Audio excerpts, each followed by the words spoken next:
favor. Vamos ler a Bíblia. É 1 Timóteo, capítulo 6, do verso 12 e 13.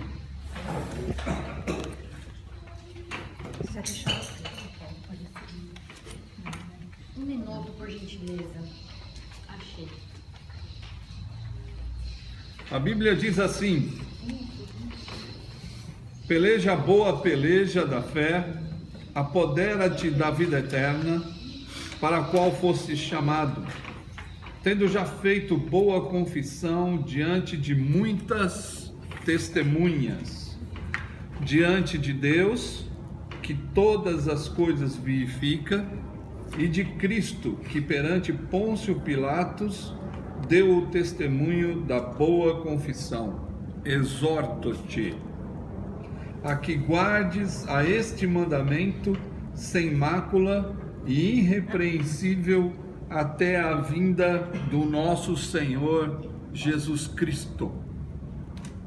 Beleza? Sim. É isso aí. Então, o que nós não entendemos dessas palavras que lemos? No começo do versículo 12 está milita. É a mesma coisa. Luta, peleja, Não é combate. combate. Combater a fé. Isso. E está como milita a boa milícia Isso. da fé. Aí tem gente que... É a mesma coisa. Não é a milícia do Rio de Janeiro.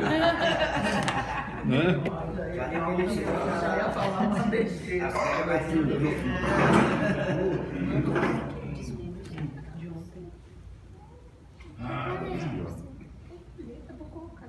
Todo mundo entende tudo? Mácula. E mácula. Sem mácula, Sem mácula. sem machucado, né? Sem marca, puro, isso, inteiro.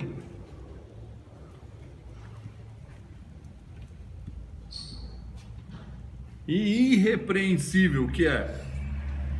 Aquele que não E leva você repreensão. É aquele que não tem como repreender, não tem como dar bronca. Eu. Olha, a Laura me repreendeu. Hoje eu já fiz direitinho. Ai, tá Desceu no horário? Não. Olha! Hoje eu fui já repreender a irmã. Certo? Então tá. Aqui tem uma coisa interessante que Paulo diz a respeito da vida eterna. E que as pessoas acham que a vida eterna é pós-morte. Mas aqui ele deixa muito claro que a vida eterna é antes da morte. Porque ele fala da seguinte forma: apodera-te da vida eterna. E no final do verso 14 ele diz assim: até a vinda de nosso Senhor Jesus Cristo, né? Então ele tem que guardar todas as coisas até que o Senhor venha. Então existe aqui uma ida ao céu, mas antes do céu existe a vida eterna. Então esse é um dos textos que nós podemos usar para dizer que a vida eterna é antes da morte. Então é algo que nós podemos nos apoderar da vida eterna. Então essa é uma condição do cristão. Ele não espera a vida eterna, ele já tem a vida eterna. Então é algo que você e todos aqui precisam entender, e não só nós, mas nós temos que passar isso para frente, porque o que foi nos ensinado há muitos anos atrás é que a gente tem que morrer para receber a vida eterna, né? A vida eterna começa aqui. Então nós precisamos entender isso muito claro, certo? E aí ele diz que nós temos que pelejar a boa peleja da fé. Por que ele está falando combater, né? Por que ele está falando militar, né? a boa milícia da fé. Por que que ele fala isso? Porque está ligado com o verso anterior, né? Que nós já conversamos. Que nós temos que seguir a justiça, a piedade, a fé, o amor, a constância e a mansidão. Porque para ser tudo isso que Paulo diz, tem que ter uma luta. E não é uma luta contra potestades, né? Aqui que a gente pode colocar a culpa no diabo, né? Em tudo. É uma luta que nós temos interna, uma luta interna dentro de nós, que muitas vezes faz com que a gente saia do caminho que Paulo está traçando para Timóteo caminhar, que é a fé, o amor, a mansidão. Então nós temos que lutar para permanecermos no caminho. Então é algo que a gente precisa entender, que é uma luta, e é uma luta da fé. E essa luta da fé, a gente tem que entender também que ela não é uma fé abstrata, tem uma construção. A gente não coloca a culpa em Deus, ou a gente não pede para Deus fazer esse negócio que é responsabilidade nossa. Então nós temos responsabilidade no reino de Deus. Então é algo que nós temos que fazer. Então a peleja é nossa, né? Deus vai estar do nosso lado, com certeza, porque Ele prometeu que estaria.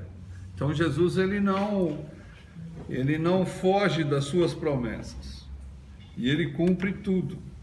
Então é essa a condição de nós vivemos. Então quando nós tratamos da vida eterna, nós tratamos de algo que parece ser só lá no céu. Mas quando ele fala para se apoderar, né, nós precisamos entender que é como se nós nos revestimos, ou como se conseguimos nos revestir da vida eterna. Mas a questão aqui é maior do que só se revestir de vida eterna. A questão é viver a vida eterna aqui. Por isso que esse texto está entre dois textos que vai falar da riqueza, ou das pessoas que são ricas. Por quê? Porque vida eterna não dá para ter pessoas ricas e pobres. Então, quando eu me apodero da vida eterna, eu tenho que ter o equilíbrio que o céu diz que eu deveria de ter. E essa é uma chave para a gente poder entender o Novo Testamento. A chave para entender o Novo Testamento é o reino de Deus. E quando nós olhamos para o reino de Deus, nós temos que entender que o reino de Deus, o único que manda é Deus. E aí vai ter outra discussão, né? Vai ter outra dificuldade. Porque aqui nós não queremos viver o reino de Deus. Aqui nós não queremos viver a vida eterna. Aqui nós queremos ter a nossa vida eterna. Então a vida eterna é de cada um. Mas a vida eterna não é individualista, não é egoísta, não tem propriedade privada na vida eterna. Então essas condições são eliminadas da vida eterna. Tanto é que Paulo vai dizer para Timóteo, como nós lemos, que se ele tiver o que comer e o que vestir, tem que se dar por satisfeito. Ou seja, eu tenho que ter o mínimo necessário e continuar sendo grato, né? Então, quando a gente diz sobre vida eterna, a vida eterna não tem ninguém que tem algo. Todo mundo tem tudo. Essa é uma condição da vida eterna. Igual uma moça lá no... Uma moça igual lá no... Uma moça lá que que a gente dá comida, ela tá me dando um monte de coisa. Me deu já esse celular que tem caneta, ela me deu jogo. Jogo? A moça debaixo do viaduto que te deu. É. Olha aí. Ela doou pro bazar também. Ela dividiu com você, né? Então, Então ela também tem coisas. então, Mesmo que eu seja pobre. então. Ô Paulo, uma pergunta. Mas essa vida eterna, onde todo mundo tem tudo, se restringe à comunidade cristã?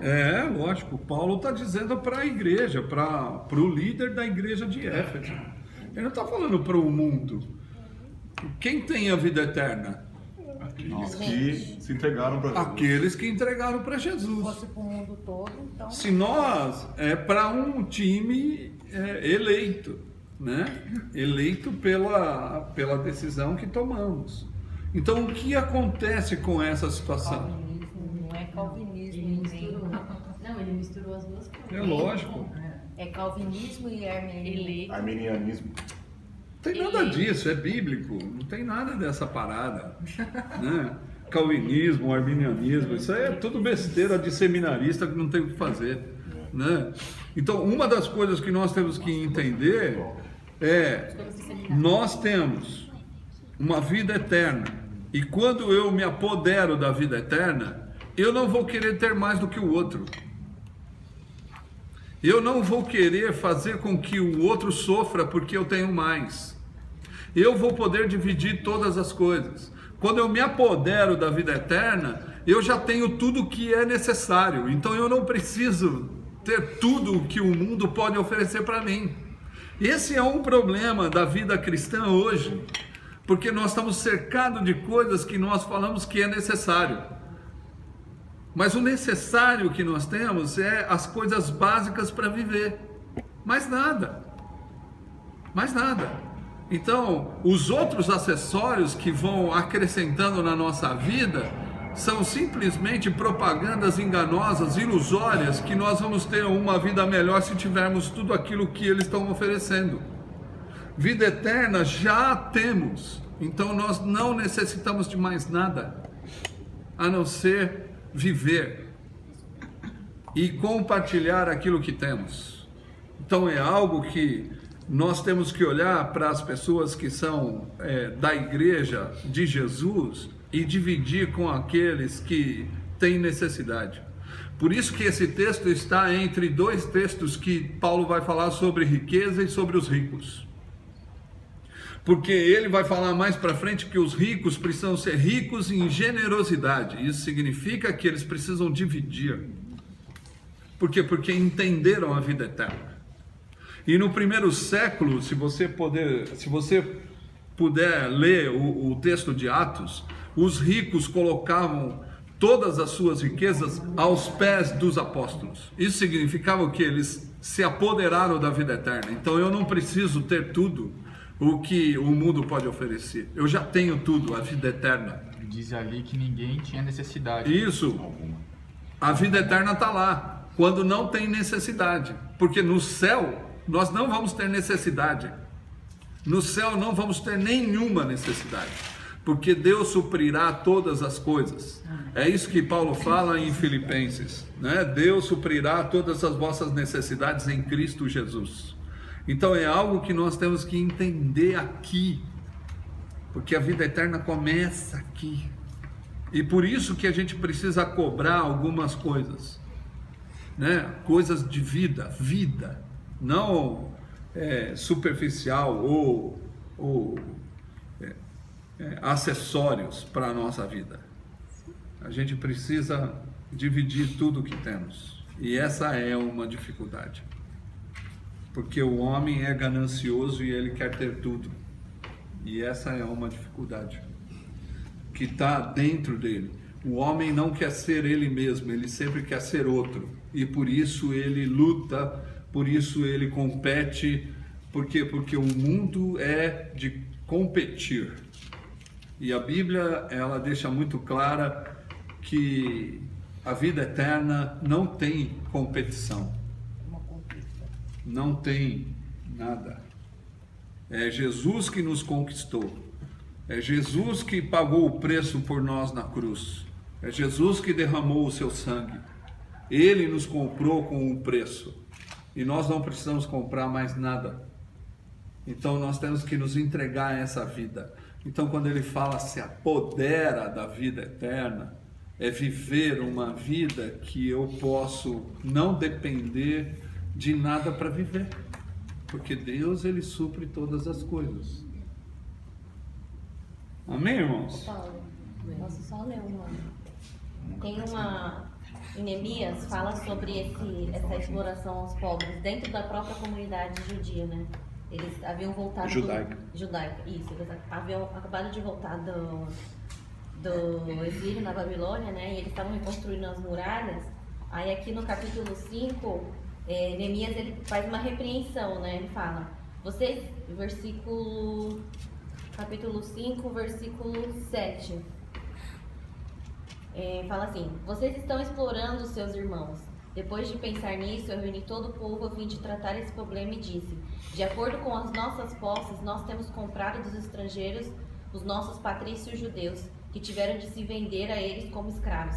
E agora vocês que são judeus estão forçando seus próprios patrícios a se venderem a vocês. O que vocês estão fazendo é errado. Vocês deviam temer a Deus e fazer o que é direito. Em vez de dar aos nossos inimigos, aos não-judeus, razão para caçoar de nós, eu e os meus companheiros, homens que trabalham para mim, temos emprestado dinheiro e trigo ao povo. E agora vamos perdoar essa dívida. Portanto, eles perdoaram todas as dívidas deles. Então, os próprios judeus estavam explorando os outros judeus da comunidade deles, e uns estavam ficando mais ricos que outros, então todos estavam passando necessidade, outros estavam tendo em abastança. E aí depois eles se arrependem do pecado deles, mais pra frente, né? Perdoam as dívidas daqueles que eles estavam explorando. É uma coisa que já acontecia no Antigo Testamento, né? E aí, Paulo, ele vai dizer que nós nos apoderamos da vida eterna a fim ou para qual fostes chamados. Paulo está falando para Timóteo. Então, nós fomos chamados para a vida eterna, porém nós nos apoderamos dela. Então, é algo que Deus nos chamou para a vida eterna e nós nos apoderamos dessa vida. Então, quem não se apodera dessa vida tem que se apoderar de outras coisas para poder viver. E esse é um problema. Esse é um problema. Não entendeu o chamado de Jesus. Não entendeu. E esse é um problema também da igreja desse século, que elimina as exigências do evangelho por causa da quantidade. A igreja contemporânea. Isso, né? Então é algo que nós precisamos de verdade viver. E infelizmente, nós estamos influenciados de tal forma que nós não conseguimos enxergar que a gente não precisava de outra vida, mas nós queremos ter tudo o que essa vida pode dar. E aí a gente entra nessa teologia imbecil que não é teologia, que é a teologia da prosperidade, né? Que é onde você colocar o pé, a planta do seu pé, ali Deus vai te dar, você é filho do rei, agora você pode ter tudo porque eu sou herdeiro. Então isso faz com que eu tenho uma grande diferença com meu irmão.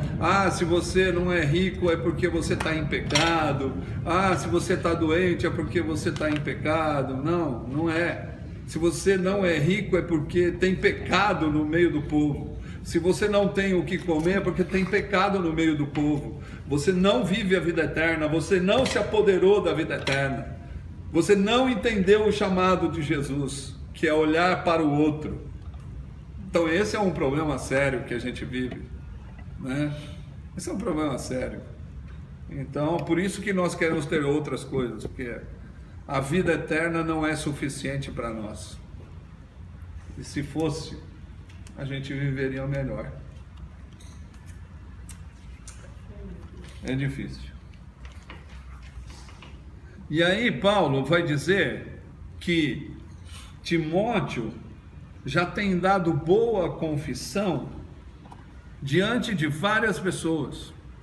Então, ele estava vivendo, porque ele se apoderou da vida eterna, entendeu de Paulo que se apoderar da vida eterna é não ter onde dormir.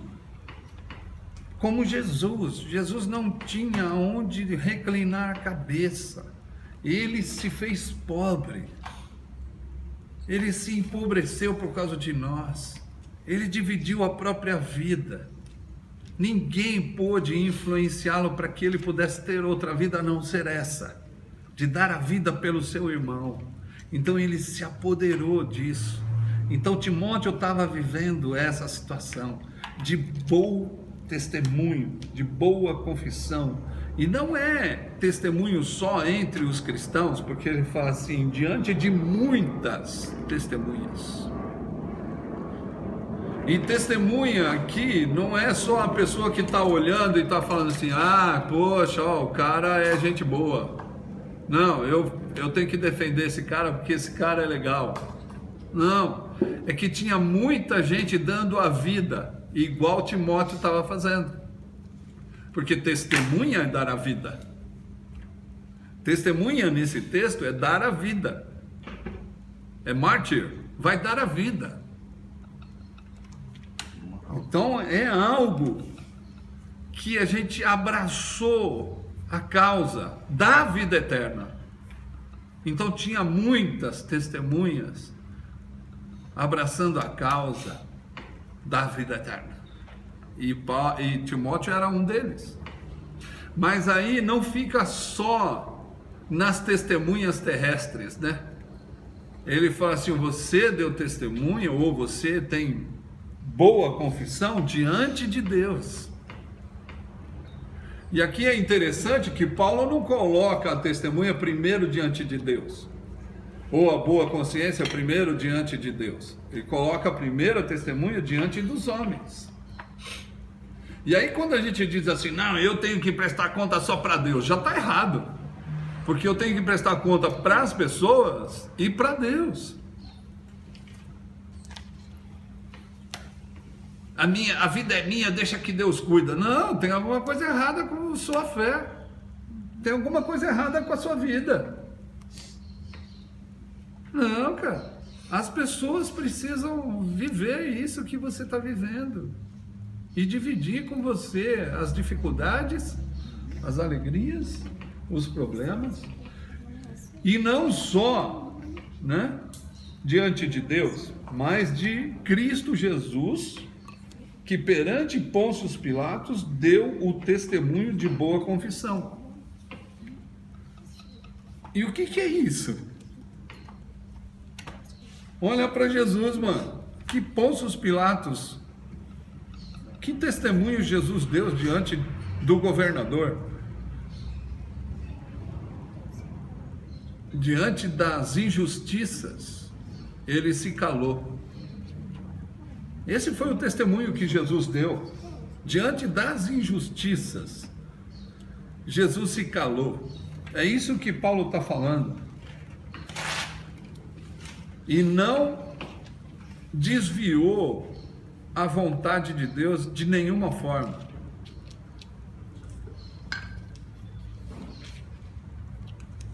Foi Pôncio Pilatos que aprovou a morte dele.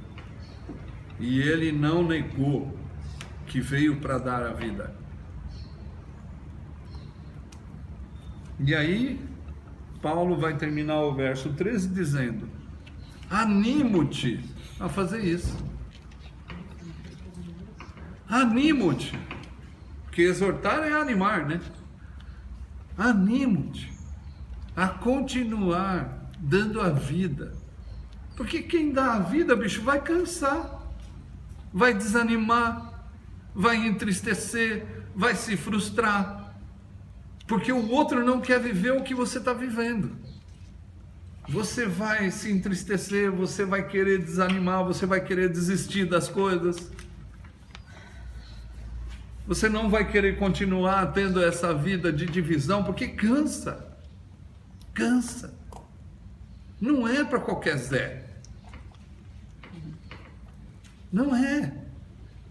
E Paulo está falando assim, cara, eu quero animar você a continuar dando boa confissão diante de tudo isso, porque Jesus, por mais que ele teve medo, por mais que ele teve as suas vontades, ele se anulou para que você possa ter vida. E é isso. Mas até quando nós vamos fazer essa parada? Até quando Jesus voltar. Até quando Jesus voltar? Vamos experimentar a vida eterna até quando Jesus voltar. Mas quem experimenta a vida eterna aqui vai sofrer. E pós-morte não vai sofrer mais. Mas quem experimenta a vida eterna aqui vai sofrer. Porque todo mundo vai dizer que você não precisa viver isso. Você pode viver diferente. Mentira do diabo essa parada. Mentira do diabo. Você tem que viver esse negócio de dividir, de fazer, de abrir, de fazer as coisas para os outros. Não dá para desanimar, porque Jesus não desanimou de você até que ele venha. Existe um objetivo e existe um final da linha, mas você não pode desistir. Animo-te a não desistir dessa parada. Entendeu? É isso. Vida eterna é agora. Apodera-te. Mas eu vou deixar claro para você, vai ser dolorido. É isso que Paulo está falando. Mas eu animo você a continuar. Vale a pena. Jesus está às portas aí. Ele vem vindo. Ele está chegando. Graças a Deus. É isso. Alguém quer falar alguma coisa? Senão a gente ora. Posso ler um versículo? 2 versículos? Pode ler. Lá em 1 João, né? 1 João 3, 16 e 17, né? Diz: nisto conhecemos o amor, que Cristo deu a sua vida por nós e devemos dar a nossa vida pelos irmãos. É isso, vida eterna. Quem tiver bens do mundo e vendo seu irmão necessitado, cerrar-lhe seu coração, como estará nele o amor de Deus? É isso. Esse deveria ser o texto para nós. É isso. Quando o Senhor falou no capítulo 3 aqui, que mando-te diante de Deus que todas as coisas vivificam, e de Cristo Jesus, que diante de Pôncio Pilatos deu testemunho de boa confissão. Eu achei aqui em João também, 18:37. Disse-lhe, pois, Pilatos: logo tu és rei? Jesus respondeu: tu dizes que eu sou rei. Eu para isso nasci e para isso vim ao mundo, a fim de dar testemunho da verdade. Todo aquele que é da verdade ouve a minha voz. É isso aí.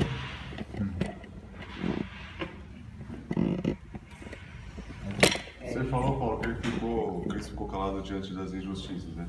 Mas tem uma diferença aí, né? Porque Jesus vinha já falando o ministério inteiro sobre as injustiças, né? Cerca do mercado religioso e tal, mas aí...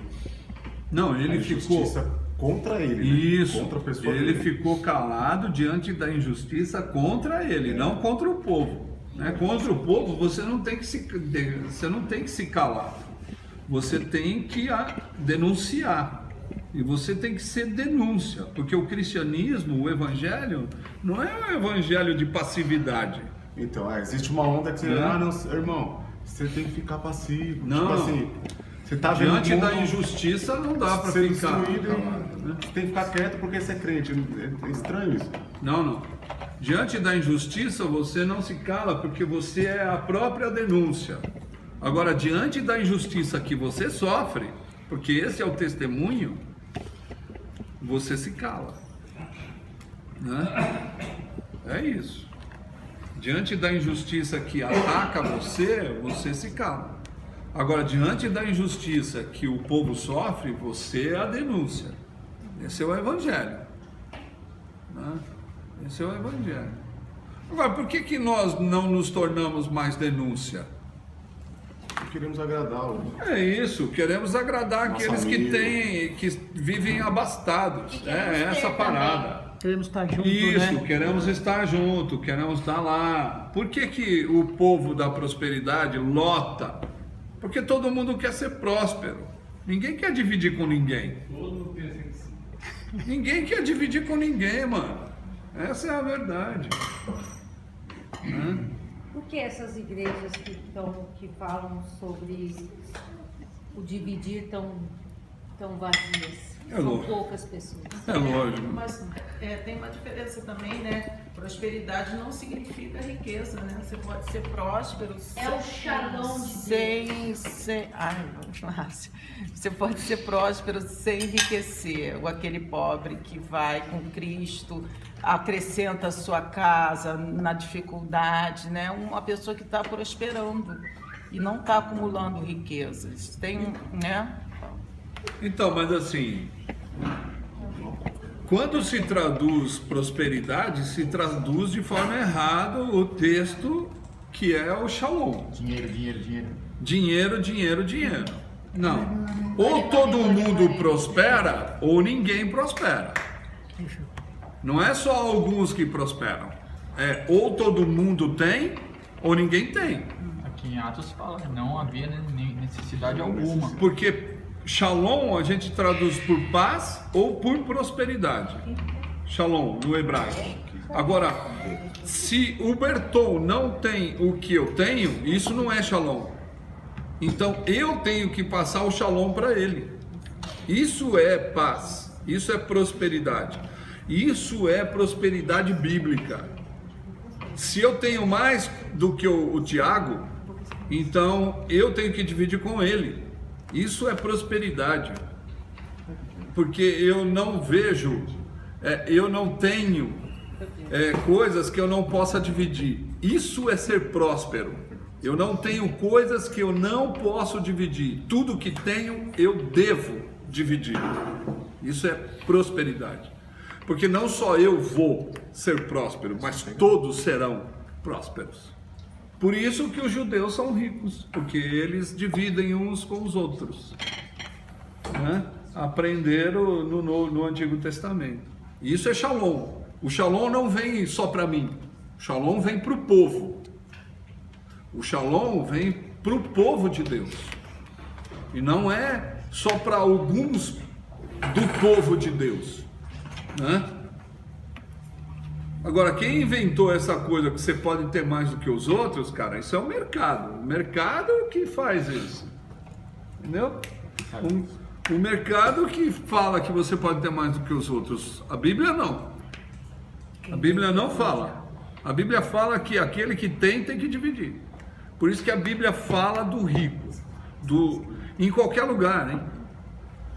No Novo Testamento, Paulo é muito mais claro, João é muito mais claro, ou seja, os apóstolos são muito mais claros. Só que a gente dá um jeitinho da pessoa continuar do jeito que está. Né? Por quê? Porque a gente não quer perder, a gente não quer, né? Então vem como está e continua sendo do jeito que é. Não. A Bíblia fala ao contrário, vem do jeito que você está e muda a sua vida. Você não depende mais dessa parada. Entendeu? É essa coisa, mano, louca de Deus. Uma desculpa sempre haverá pobre. Isso, Mas aí tem que ler René Padilla, né? Aí vai ver por que ele fala, né? Então, mas... tudo certo, essa é uma... Mas às vezes qualquer discurso desse que a gente fala já dá uma abertura para... Eu sou marxista. Não, eu sou do evangelho. É porque a pessoa quer calar a boca, né? Então ela já fala um negócio que vai te ofender, que vai, Isso já dá vai margem. terminar o diálogo. O cara, falou em Paulo, qual que você falou aí? Timóteo. Não, lê quem?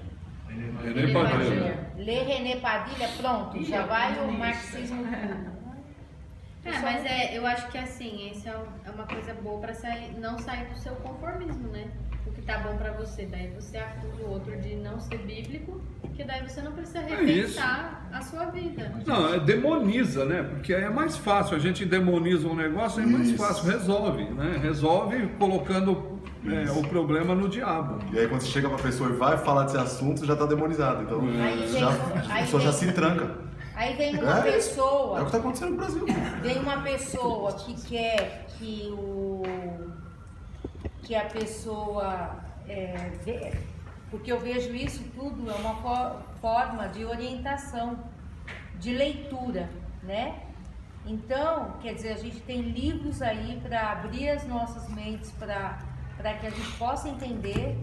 Aí tem aquele grupinho que não quer que você entenda, sabe? Quer monopolizar a Bíblia para que você tenha aquela coisa, tudo você pode, tudo é seu desejo, vem a mim. Então, esse tipo, aí já vai da mesma forma fazendo com que você, não, isso daí tá errado. Era o que fazia com a Bíblia, por que Lutero lutou?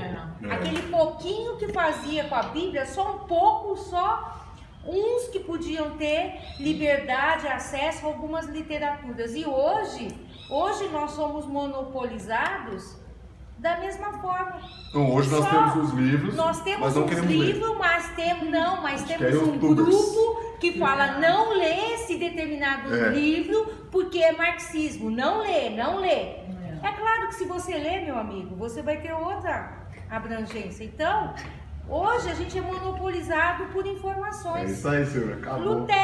Lutero revolucionou. E hoje os cristãos, eles têm que fazer isso. Eles têm que abrir a mente, porque não é possível que a gente não possa entender uma forma assim. Então, a palavra de Deus a grande maioria tem medo que você abra a tua mente. Tem um cara aí, Silvia, que ele se diz intelectual e ele falou, ele tem uns vídeos que ele tá refutando Einstein sobre o buraco negro lá. E agora tiraram uma foto lá, não sei quantos quilômetros lá, essas paradas aí, e falaram, tem um buraco negro mesmo. Einstein tava certo. E o intelectual aí refutando Einstein, entendeu? Olha agora, como fica a cara dele. E várias pessoas estão seguindo esse cara. Um monte de balela ele tá falando. Então E aí o grupo, e a mesma coisa, mas a mesma coisa acontece com alguns cristãos. Tem uns cristãos aí dizendo que tudo que o pessoal fala é marxismo. Aí não, pra todo se fechar. mundo que não sabe o que é, não, o cara é marxista, Mas não leu. Porque fulano de tal, mas não sabe nem quem é o Marx. Tá falando. Não sabe nem o que tá falando, é marxista. Meu, vai ler. Abre a mente, cristão, né? Eu acho que a gente vive falando do evangelho. Nossa, ela revolucionou. Dica de uma Voltou lá, foi lá pra faculdade quando eu li o Marx. Mas não é. É que às vezes. Porque 2 dias atrás. Critica, as pessoas criticam sem É que a conhecer. gente ouve críticas de pessoas sem conhecimento, que pega uma minoria que não quer que esse evangelho se propaga, né? Se fale realmente o evangelho Prático. da realidade, que é a prática. Aí vem assim aqueles grandes teólogos que se dizem grandes teólogos. Aí eu pego, não, porque o cara falou. Não, eu nem tô lendo o que o cara falou. Eu tô sendo mais um. Aí eu venho e critico Mas a igreja. Não, peraí, não né? terminei. Aí eu venho e critico a igreja no passado, quando era dominada pelos católicos, que só eles poderiam ouvir, ler determinadas coisas. E hoje as pessoas fazem a mesma coisa conosco e nós somos calados e ainda falam, ele tem razão. Precisamos de uma reforma. Exatamente, de uma boa leitura, de ver quem são esses caras que realmente pensam sobre isso, quem foi esses caras que falam da teologia da libertação. Conhecer depois. Por que eles pensaram isso? Agora eu pego uma análise de uma pessoa só, de um que fica falando na televisão, ou de um só porque o cara é bom. Faz uma reflexão. Eu acho que a gente tem que fazer sobre isso. Determinados assuntos, né? Eu acho que está na hora do povo acordar, né? Isso, Silvia! O gigante acordou, hein?